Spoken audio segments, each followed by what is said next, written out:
F आ रहा है, मेरा एफ आ रहा है। हाँ, यहाँ फाइंड इन पेजों के सूरत करूंगा तो कुछ आ रहा है। यस, देखो सूरत का क्या है, जरी क्राफ्ट। ऐसे आप कंट्रोल एफ करके ढूंढने की कोशिश करोगे तो आपके आसपास में जो भी है वो दिख जाएगा। और फिर क्या होगा इसमें, ये बुक में आपको हर स्टेट का ये दिया, फिर नीचे आपको वो दिखेगा कॉन्टेक्ट नंबर। मैं कोई एक दिखा देता हूँ।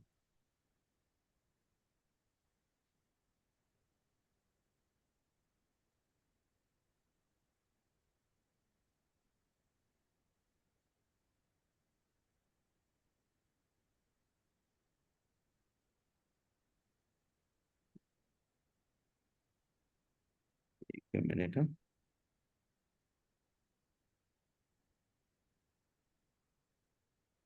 हाँ, ये जैसे मैंगो मैंगो मैंगो मैंगो ऐसा। और फिर इसका कांटेक्ट वगैरह भी है कि कौन कौन उसका सप्लायर है।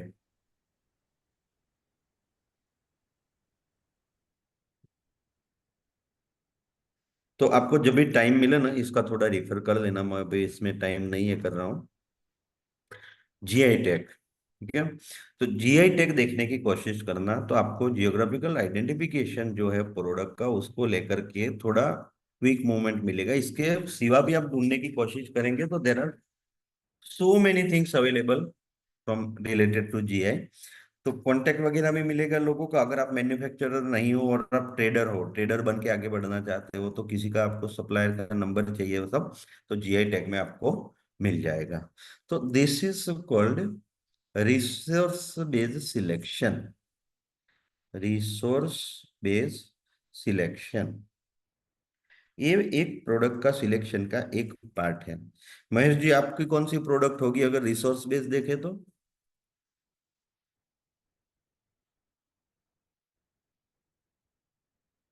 एक मिनट, आप अनम्यूट कर लो। हाँ। Sir plastic mats. ओके, क्यों ऐसा आपको लग रहा है? सर मेरा मैन्युफैक्चरिंग यूनिट है मेरे पेरेंट्स का। ये मैं वेयर? दिखा सकता हूँ आपको। अच्छा, वेयर कहाँ पे है? MIDC वालूच। MIDC वालूच। वालुच। ओके, कहाँ, पूना की तरफ है या कहाँ पे है नहीं वालुच? नहीं, संभाजी नगर। संभाजीनगर, कोल्हापुर? औरंगाबाद। औरंगाबाद। अच्छा, कोल्हापुर, हाँ बराबर बराबर, औरंगाबाद तरफ, ओके। हाँ, मैंने कल ही एक कंपनी के बारे में वहां पे रिसर्च कर रहा था, मैंने देखा था संभाजी नगर। ओके। हाँ, वो केमिकल कंपनी थी। एनीवे, तो दैट्स गुड। एक हो गया है रिसर्च बेस्ड सिलेक्शन कि आप कहाँ से हो, और अगर वहां पे वो प्रोडक्ट अवेलेबल है तो उसको लेकर के हम क्विक स्टार्ट कर सकते हैं। This is number one. Second is skill based, skill based product selection. अब स्किल बेस्ड प्रोडक्ट सिलेक्शन में जो फोटो में नहीं दिख रहे हैं ऐसे किसी को अगर मैं पूछूं तो अंकुश फार्म, अंकुश पार्म परमर, अच्छा, अच्छा अंकुश परमार, अंकुश परमार, पढ़ाई लिखाई के बारे में पूछूं तो स्किल क्या है?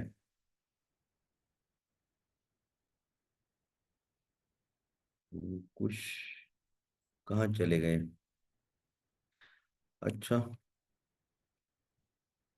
दर्शन, पूर्वी। Yes sir. हाँ, क्या पढ़ाई किया आपने? सर अभी प्लस 2 पास आउट हुआ। हाँ, +2 पास आउट हुआ। +2 पास आउट, ठीक है। पूर्वी जी आप? सर मैं MSc साइंस PhD कर रखा है। स्ट्रीम कौन सा है उसमें? बायोलॉजी। बायोलॉजी में कौन सा, ऑर्गेनिक इनऑर्गेनिक क्या है उसमें? जूलॉजी होता है ना, जूलॉजी और बॉटनी दोनों। अच्छा, बॉटनी, ओके ठीक है। जूलो- ओके, अमित जी आपने?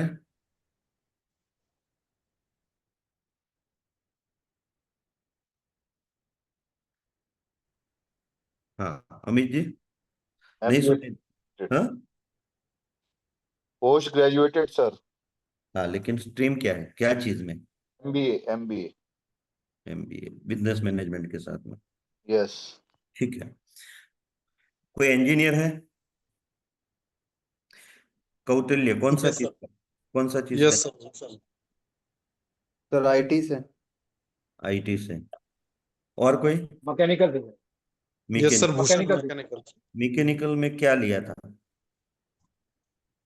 प्रोडक्शन। प्रोडक्शन, ठीक है। देखो, ये चीजें होती हैं कि जब प्रोडक्ट सिलेक्ट करते हैं उस टाइम पे, अगर कौटिल्य को कोई प्रोडक्ट अगर सिलेक्ट करनी है तो बेस्ट है वो आईटी का रिलेटेड कोई अगर सिलेक्शन करते हैं प्रोडक्ट, तो उनको सक्सेस मिलने के रेशियो और ज्यादा हो जाएंगे। अब आईटी में कौन सी प्रोडक्ट ले, इस तरह से देखे तो there are so many line of product. ऐसा आप एक बार ये ना एंट्री करोगे ना देखने का कि कौन सी प्रोडक्ट, तो हजारों प्रोडक्ट है आईटी की लाइन में भी। वो उनको खुद को मालूम होगा कि क्या क्या चीजें हैं। इंपोर्ट भी कर सकते हैं, एक्सपोर्ट भी कर सकते हैं। कोई टेक्सटाइल इंजीनियर है, अगर उसको टेक्सटाइल के फील्ड में आ जाता है। मैकेनिकल इंजीनियर है मानो कि, तो अब मेरा भी इंजीनियरिंग का काम है, मैं अहमदाबाद जीआईडीसी से मेरा पूरा काम होता है। क्या होता है, तो वहां पे मेरा मैकेनिकल इंजीनियर है। मेरा जो भी कुछ बनाना होता है तो जर्मनी से उसका डायग्राम आता है, उसका पूरा डिजाइन आ जाता है। अब वो इंजीनियर उसको समझता है और उसका रेट देता है, और उसके बाद उसका प्रोडक्शन देता है। अब वो चीज मैं खुद करने जाऊँ तो मैं नहीं समझ पाऊंगा। तो वो चीज उसकी स्किल के बेस पे मैं बिजनेस कर रहा हूँ। मेरी उसमें कोई स्किल नहीं है, लेकिन मेरे पास एक मैकेनिकल इंजीनियर है, 10 साल का एक्सपीरियंस वाला बंदा है। ड्राइंग देख के समझ जाता है कि ये चीज क्या है और किस तरह से बनेगी और कैसे होगा। और इस तरह से हम अगर जब प्रोडक्ट सिलेक्शन करते हैं तो वो प्रोडक्ट सिलेक्शन कहलाएगा स्किल बेस्ड प्रोडक्ट सिलेक्शन। एक मैंने बताया रिसोर्स बेस्ड, दूसरा मैंने बताया स्किल बेस्ड। अब तीसरा मैं बता रहा हूं वो है रेफरेंस बेस्ड। अब रेफरेंस बेस्ड बोलेंगे ना, तब महेश भाई वाली बात आती है कि पापा का चल रहा है, किसी का चल रहा है। अब उनको अगर ये स्टार्ट करना है तो सीधा मार्केटिंग से स्टार्ट करना है, क्योंकि प्रोडक्ट का जो नॉलेज है वो उनको कोई ना कोई दे रहा है कहीं ना कहीं से। उनको प्रोडक्ट में इन डेप्थ उतना जाने की जरूरत नहीं पड़ेगी, उनको जो क्वालिटी चाहिए डिस्कशन करेंगे मिल जाएगी, क्योंकि कोई है साथ में। तो रेफरेंस बेस का मतलब मैं यहाँ पे ये बोल रहा हूँ कि या तो कोई फैमिली का बिजनेस है जिसकी प्रोडक्ट हम ले रहे हैं, या कोई दोस्त है, या कोई कोई भी आपका करीबी हो, या किसी के साथ आप टाई अप करें, लेकिन उसका रेफरेंस उस प्रोडक्ट को लेकर के रहेगा, जिससे लेकर के आपको वो प्रोडक्ट को लेकर के कोई टेंशन नहीं रहेगा। जब चाहिए, जितनी चाहिए, जैसे चाहिए, इट इज अवेलेबल। इसको हम बोलते हैं रेफरेंस बेस्ड सिलेक्शन। तो resource base, skill base, reference base, और सबसे लास्ट में चौथा नंबर जिसको दे रहा हूं, यह है न्यू डेवलपमेंट। अब न्यू डेवलपमेंट के लिए मेरे पास कोई रेसिपी नहीं है, न मेरे पास इसका कोई डेफिनेशन है। ये एप्पल वाली बात है, मोबाइल किसी को चाहिए कि नहीं चाहिए मालूम नहीं, मैं ऐसा बनाऊंगा कि वो जोरदार होगा, उसमें सिक्योरिटी जोरदार होगी, उसमें ये होगा वो होगा। भाव भाव भी मैं जबरदस्त रखूंगा, कोई दे पाएगा नहीं दे पाएगा मेरा को वो टेंशन नहीं है। बना दिया एप्पल।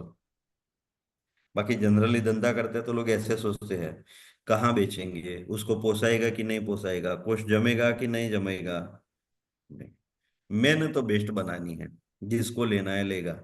और लोग लाइन में खड़ा रह के भी लेते हैं एप्पल को, आपने देखा।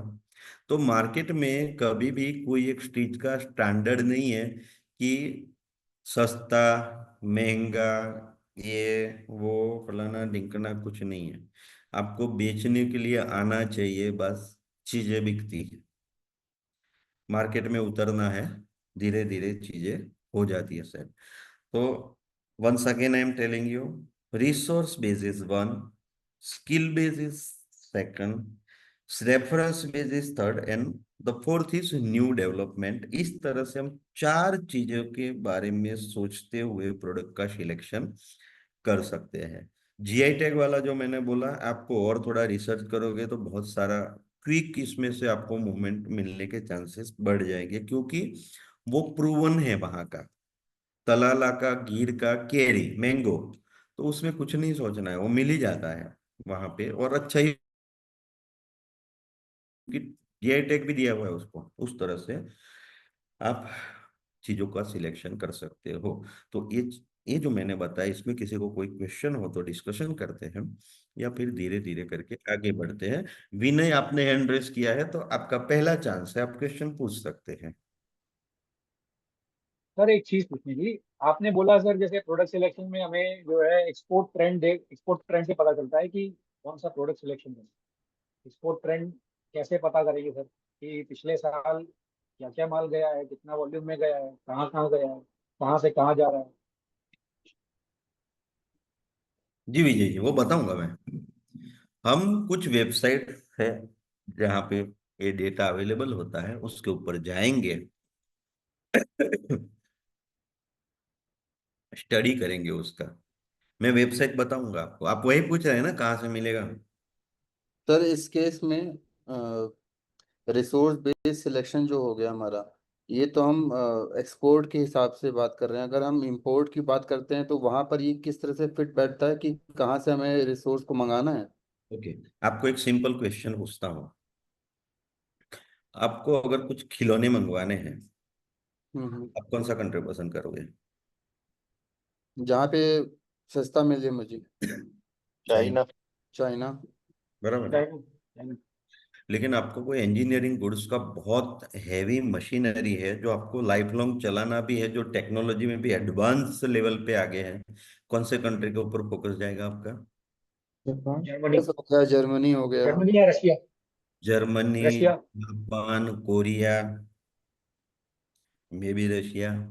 But Germany, Japan and Korea, जो मशीनरी में, जो एडवांस टेक्नोलॉजी के साथ में, रोबोटिक, एआई, जो भी वहां पे जो मशीन बनती है, 20-30 साल लग जाते हैं यहाँ इंडिया में आते आते, ये समझ के चलो आप। इतना हाई लेवल पे वहां पे मशीनरी का डेवलपमेंट होता है, खास करके जर्मनी। क्योंकि जर्मनी को मैं काफी सारा स्पेयर पार्ट यहाँ से मैं प्रोवाइड करता हूँ, एक्सपोर्ट करता हूँ, तो आई नो कि what the level of technology they are utilising. इस तरह से होता है कौटिल्य कि वो भी आप देख सकते हो, आप ट्रेंड देख सकते हो कि जैसे इंडिया से एक्सपोर्ट हो रहा है, वैसे कौन सी कंट्री से इंपोर्ट हो रहा है, वो भी आप देख सकते हो। और भी तरीके हैं वहाँ, कैसा कैसा क्या लॉजिक लगाना है मैं बताता हूँ आपको। ठीक है जी। यस आयुष। अ, सर दो क्वेश्चन है। पहला बात, आपने आपने स्टार्टिंग में कहा कि हमें ऐसा प्रोडक्ट पे फोकस करने में बेनिफिट रहेगा जो थोड़ा यूनिक रहे, और उसी के अगर अपोजिट में देखें तो रिसोर्स बेस्ड सिलेक्शन पे अगर मैं जाऊंगा तो अब मैं ट्राई करूंगा उस प्रोडक्ट पे जाना जो शायद आज के दिन ज़्यादा एक्सपोर्ट हो रहा है कोई भी पर्टिकुलर कंट्री में। तो क्या ऐसे प्रोडक्ट में घुसना बेहतर रहता है जिसमें ज़्यादा लोग ऑलरेडी इन हैं, क्योंकि मुश्किल होगा फिर इसमें अपना जगह बनाना। मतलब आई प्रमोशन और वो बात हो सकती है मार्केटिंग के हिसाब से, जगह बनाइए नेटवर्क के हिसाब से, बट मतलब क्या करने में ये आसान रहेगा कि ज़्यादा मुश्किल हो जाएगा इसमें घुसना? नहीं, इसमें क्या है कि एक लॉजिक ये है कि हमें बिजनेस करना है, और उस बिजनेस में अभी फिलहाल जो मूवमेंट चल रही है, तो उस मूवमेंट में फ्लो में घुसना इजी होता है। अगर हम्म। आपको कोई यूनिक प्रोडक्ट लेकर के चलना है, आपके पास है, आपने बनाया, किसी कंट्री में चलेगा करके आपको कॉन्फिडेंस भी है, सब कुछ है, then you can go with this, उसमें भी कोई प्रॉब्लम नहीं है। इसमें कोई भी लाइन स्ट्रेट फॉरवर्ड नहीं है, उसको हम कैसे भी करके मॉडिफाई कर सकते हैं। Ultimate goal is to gain the market, gain the business and gain the profit. बस ये हमारा गोल है। एंड सर दूसरा एक का बात है, स्किल बेस्ड सिलेक्शन में आपने एक इंजीनियर बैकग्राउंड का एक उदाहरण दिया, क्या फाइनेंस बैकग्राउंड के हिसाब से भी आप एक उदाहरण दे सकते हैं? मतलब किस हंड्रेड हिसाब से सोचना चाहिए अगर मैं खाली? 100%। यूएस का जितना भी अकाउंटिंग होता है ना, मेजोरिटी ऑफ अकाउंटिंग इंडिया से आउटसोर्स करके हुए जा रहा है, फाइनेंशियल साइड में। हाँ, वो एक सर्विस बेस में एक अकाउंटिंग हो गया। हाँ, यस। करेक्ट। और कुछ मतलब जैसे एक और बता सके अगर, क्योंकि अकाउंटिंग अकाउंटिंग की सर्विस काफी आपको लूज है। सर्विस का लिस्ट अगर मैं देखा, वो देखो, हाँ। मेरे को लगता है मैं एक मिनट आपको दिखाई देता हूँ, चलो मैं लगा था थोड़ी देर बाद दिखाऊंगा, लेकिन अभी ही दिखा देता हूँ कि जो सर्विस और ये दोनों का मिलाप जो है ना, बहुत।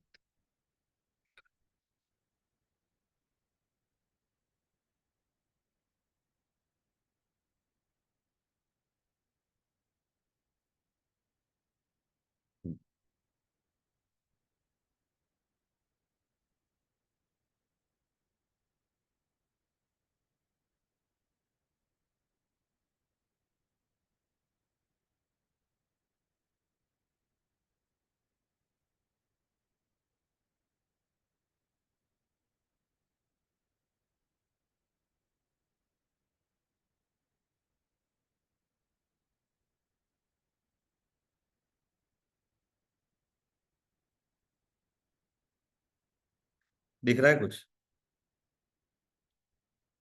यस। मर्केंडाइज यानी गुड्स, गुड्स का एक्सपोर्ट और गुड्स का इंपोर्ट, और सर्विस का एक्सपोर्ट देखो। अब यहाँ पे सिर्फ फर्स्ट लाइन और थर्ड लाइन देखो अब, कि गुड्स का एक्सपोर्ट 38.73 बिलियन डॉलर है। उसी टाइम पे सर्विस का एक्सपोर्ट 32.39, यानी हम माने तो दोनों 35 के रेशियो में भी माने तो 35-35 दोनों है, ऐसा मान के चल सकते हो, ऑलमोस्ट नियर बाई है। अब सोचो आपकी जो गुड्स का एक्सपोर्ट है उसके कंपेयर कंपेयर में सिमिलर वे से सर्विस का एक्सपोर्ट भी जा रहा है भाई। समझ में आया? सर्विस का भी बहुत बड़ा स्कोप है, और सिर्फ उसमें फाइनेंस अकाउंट नहीं है, काफी सारी सर्विसेज है ऐसा। तो उसको भी सिलेक्ट कर सकते हैं। कर कर्मणी, कर्मणी वेरी नाइस नेम है, यूनिक नाम है कर्मणी, क्या मतलब होता है उसका?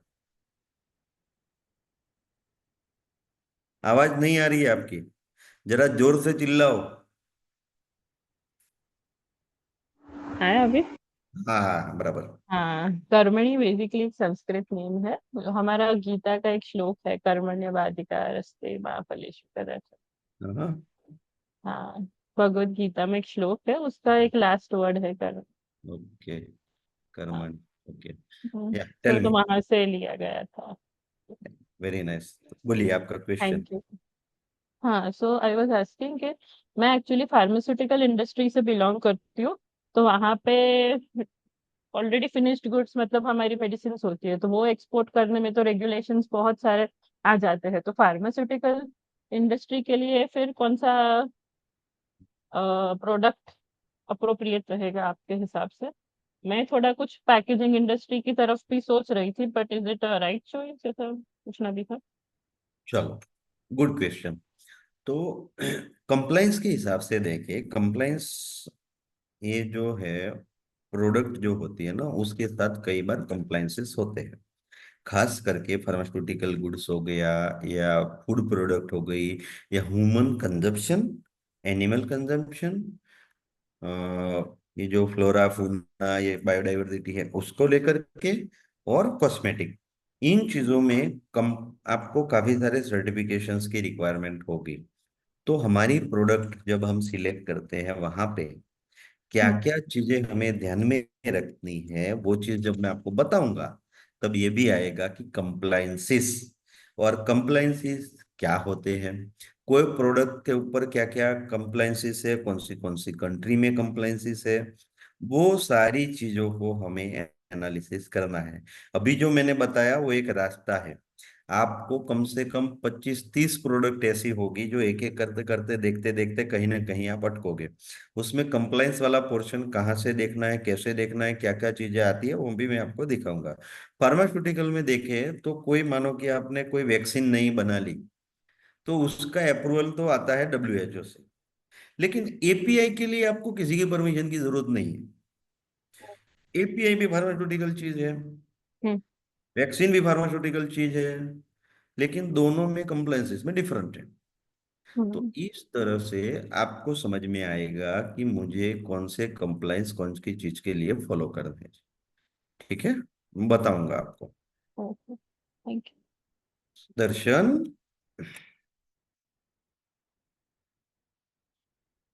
सर मैंने पूछना था कि सर्विस मतलब कौन कौन सी होती है, जैसे मतलब सर्विस किस बेस ठीक पर है, मतलब होती है। ठीक है, वो भी बताता हूँ, वो भी बताता हूँ।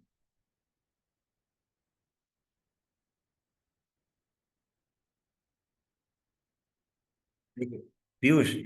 हाँ हाँ, अरे थोड़ा सा क्या, मैं पूरा रिपीट करूंगा दोस्त। आप लोगों को जो भी चीज में सेटिस्फेक्शन ना होना, आप 1000 बार पूछो, मुझे कोई प्रॉब्लम नहीं है। मैं तो क्या, कोई चीज में नहीं समझ आता है ना, तो क्या करता हूँ, यहाँ से सिंपल जीआई टैग इंडिया कर दिया मैंने, तो जीआई टैग और कर दिया इंडिया, बस। अब ये करके एक बार देखो क्या मिलता है। तो ये रजिस्टर्ड जीआईएस, इसमें क्या आता है,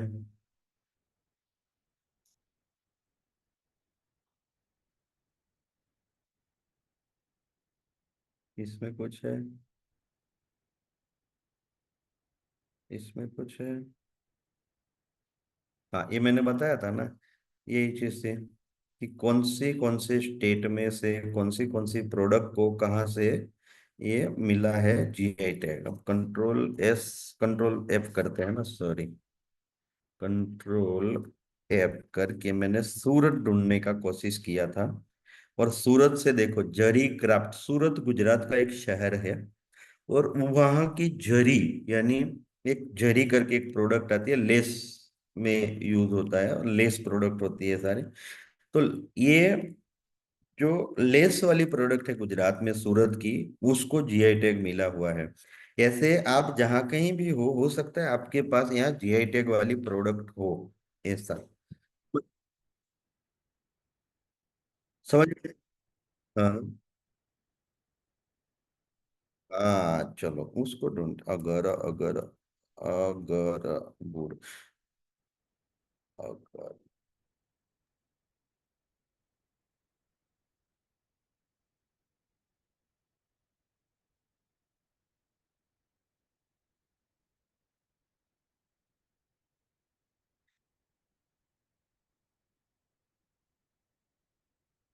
होगा,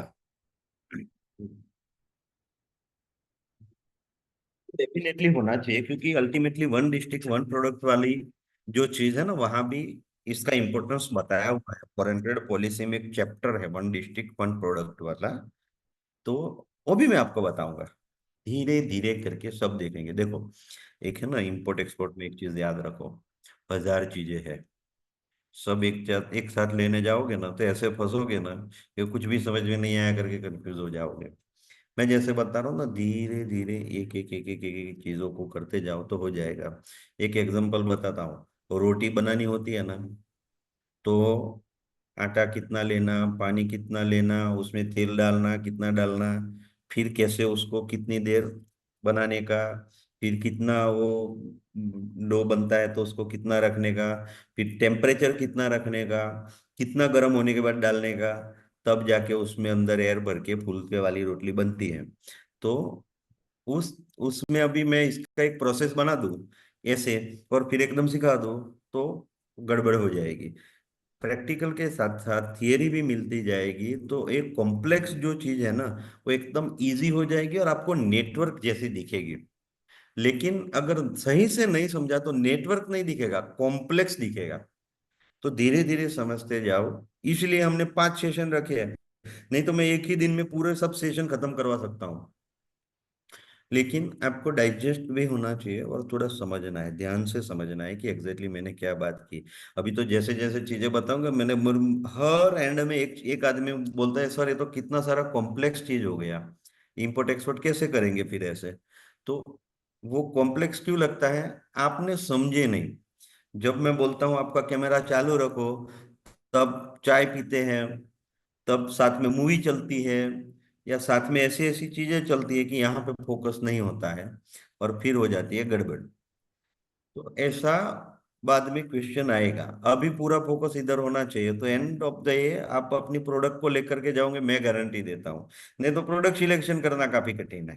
बहुत मुश्किल है मैं बोल रहा हूँ, लेकिन ऐसे समझोगे तो बहुत इजी है। ठीक है जी।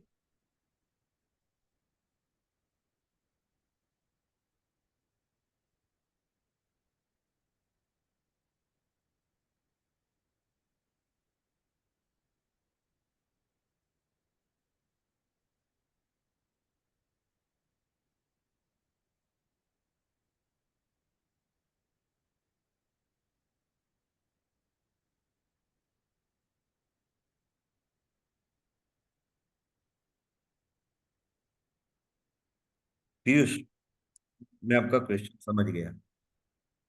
मैं आपको उसका भी रास्ता दिखाता हूँ कि वो जो कीबोर्ड की बात करते हैं ना, वो क्या होता है। इजी है, एकदम इजी है। बताता हूँ आपको। हाँ, कौटिल्य कुछ था। हाँ सर, ये पूछना चाह रहा था कि ये जो इम्पोर्टर्स होते हैं या जो जो हमारे बायर्स होते हैं, वो मैन्युफैक्चरर्स की जगह ट्रेडर्स से किस कंडीशन पे लेना पसंद करते हैं? अगर ठीक। मैन्युफैक्चरर है अभी वो अभी जाहिर सी उसका बात है। क्विक क्वेश्चन दे देता हूँ, लेकिन इसमें इन डेप्थ बात करेंगे जब थर्ड सेशन में आपका बायर सिलेक्शन और बायर वेरिफिकेशन का एक सेशन है, मार्केटिंग वाला स्पेसिफिकली। उसमें उसके ऊपर बात करेंगे। अभी फिलहाल आपके सेटिस्फेक्शन के लिए जवाब दे देता हूँ कि डिपेंड करता है। ये डिपेंड करता है, कोई थंब रूल नहीं है इधर कि ट्रेडर से ही करेगा या मैन्युफैक्चरर से ही करेगा। कई सारी ऐसी प्रोडक्ट हैं जहां लोग ट्रेडर के ऊपर भरोसा ज्यादा करते हैं। कई सारी ऐसी चीज है जहां पे कॉस्टिंग कम करने के लिए ट्रेडर को नहीं रखते हुए मैन्युफैक्चरर से डायरेक्ट करते हैं। मेरा एग्जांपल दो, मेरी केमिकल की फैक्ट्री है, और एजेंट लोग ज्यादा हमारे कनेक्शन में होते हैं, क्योंकि जो सामने वाला लेने वाला है उसको मटेरियल क्विक चाहिए, और कुछ भी इधर उधर हुआ तो अगर मैन्युफैक्चरर ने टाइम पे सप्लाई नहीं दी तो उसका लॉट रुक सकता है। तो मैन्युफैक्चरर से ज्यादा वो ट्रेडर पे भरोसा कर सकता है कि वो अगर नहीं देगा तो कोई और देगा, जो जो ट्रेडर के कनेक्शन में है। तो हो सकता है उसके साथ कनेक्शन में रह सकता है। तो सारी चीजें डिपेंड करती है बिजनेस टू बिजनेस। ऐसा कोई थंब रूल नहीं है कि ट्रेडर से ही करे या मैन्युफैक्चरर से ही करे।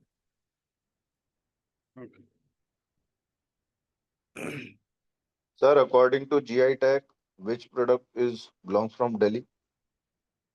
वो देखना पड़ेगा यार जीआई टैग वाली बुक में। I guess में कोई दिल्ली से है नहीं वैसे। कुछ तो होगा यार, लेकिन दिल्ली के आसपास आप देखोगे तो सारी फैक्ट्री जो रबर वाली थी वो गुरुग्राम की तरफ जो शिफ्ट की थी। फिर बासमती दिखाई दे रहा है एग्रीकल्चर में, दिल्ली। होगा यार, कुछ तो होगा। नहीं तो आसपास में बहुत कुछ है ना। आसपास की जो सिटी है, मैंने सुना है वहां पे एक एक बर्तन का कोई बड़ा सा, कोई सिटी में बर्तन का बहुत बड़ा काम है, बर्तन जो बनते हैं ना। मुरादाबाद। मुरादाबाद। मुरादाबाद बर्तन का है एक। फिर सहारनपुर में कुछ है वो। ब्रास ब्रास है सर, ब्रास। और मुरादाबाद से ब्रास जाता है। हाँ, ब्रास का। और दिल्ली के पास में वो शूज की फैक्ट्री बहुत सारी है, वो भी है। नरेला इंदर लो। हाँ, शूज का भी बहुत बड़ा लाइन है वहां पे। नरेला बहादुरगढ़। ऐसा तो होगा, कुछ ना कुछ ढूंढोगे तो मिलेगा। ओके। अब मेरी पीपीटी कहाँ गई? PPT, PPT.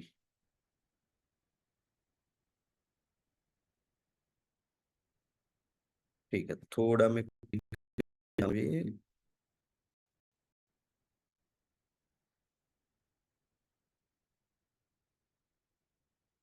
हमारे ना जीएफई से भी आपको ना स्टेट के हिसाब से कुछ तो वो बनाया हुआ है। उसके भी वीडियो शायद रखे हैं वो ऐप पे या किधर, तो नहीं तो हमारी टीम भी आपको हेल्प करेंगे। हमारे एक हनी सर करके है ना, उन्होंने स्टेट वाइज कौन सा स्टेट से क्या चीज एक्सपोर्ट हो रहा है ऐसे करके बहुत अच्छे अच्छे वीडियो भी बनाए हुए हैं। तो शायद यूट्यूब पे भी है वो।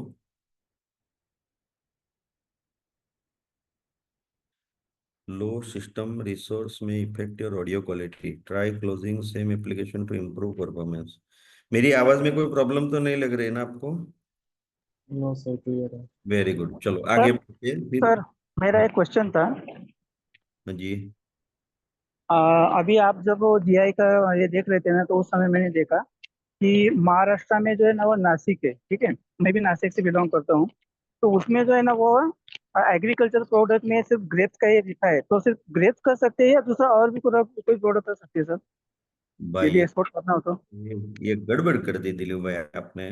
मैंने तो सिर्फ हेल्प के लिए बोला कि अगर आपको प्रोडक्ट सिलेक्शन में कुछ हेल्प की जरूरत है तो जी जी। वाली बुक का हेल्प ले सकते हो। लेकिन अब नासिक की बात करें तो नासिक में तो बहुत सारी प्रोडक्ट है जो आप, ओके। जरूरी नहीं है कि उसको जीआई टैग उधर का ही मिला हुआ होना चाहिए तो ही एक्सपोर्ट हो। जीआई टैग मैंने सिर्फ इसलिए बोला कि अगर मालूम नहीं है तो रेफरेंस के तौर पे यूज कर सकते हो ओके। ओके। कि आपका जो प्रोडक्ट जहाँ पे आप हो वहीं अच्छे से आपको ही मालूम होगा वो चीज, हम्म। तो कुछ भी नहीं, कर एग्री सकते हो। प्रोडक्ट के अलावा भी कुछ और हो सकता है क्या, इसमें पूछ सकता ये बहुत कुछ हो सकता है, देखो आप आसपास जो भी चीज आपको मिले आप एक्सपोर्ट करना चाहो कर सकते हो। मेरा कोई हूँ? दोस्त राजस्थान से है। यस सर, मेरा एसेंस है। हाँ, हम लोग पत्थर भी बेचते हैं। Yes sir. बोलो दिलीप जी, कुछ भी बिकता है हम तो पत्थर भी बेचते हैं। हाँ, और वो भी बहुत अच्छी प्राइस में। ओके। चलो, अब ठीक है। क्वेश्चन को थोड़ा मैं ये करूं नहीं तो सीखना रह जाएगा, लेकिन क्या करें, इलियस शायद कुछ कहना चाहते हैं, उनको सुन के फिर क्विक जाते हैं, फिर आधा घंटा नो क्वेश्चंस आंसर्स। बोलो। और जी प्रोडक्ट सिलेक्शन में क्या एक ही प्रोडक्ट सेलेक्ट करना है या दो तीन प्रोडक्ट भी सेलेक्ट करके फिर ट्राई कर सकते हैं? तो मैं तो बोल रहा हूँ आप एक साथ 15-20 भी करना चाहो ना तो कर सकते हो, लेकिन बेटर है एक एक प्रोडक्ट के साथ जाओ, क्योंकि जो प्रोडक्ट रिसर्च का जो प्रोसेस है ना वो एक एक करके जाओगे ना तो बहुत इजी होगा आपके लिए डिसाइड करना कि कैसे करना चाहिए उसको। तो एक एक ये करके करना चाहिए जब तक नहीं मिलता है तब तक। जरूरी नहीं है कि एक ही करो, जितना चाहे उतना करो। अब क्वेश्चंस आंसर करेंगे हम लोग थोड़ी देर के बाद। Now go with the flow, नहीं तो फिर गड़बड़ हो जाएगी। मैं फिर अवेलेबल हूँ, इधर ही हूँ, मैं किधर भी नहीं जाने वाला। Analyze the export trend, find unique product made in India, opt for product what you know and are familiar with। तो ये सारी चीजें मैंने आपको बता दी, जो मैंने बताया कि resource skill reference and new product का जो बेस बताया वहां से। Now going forward, analyse supply base. जब आप प्रोडक्ट सिलेक्ट करते हो तो उसका सप्लाई कहाँ से मिलेगा? हर कोई मैन्युफैक्चरर नहीं है, तो जो मैन्युफैक्चरर नहीं है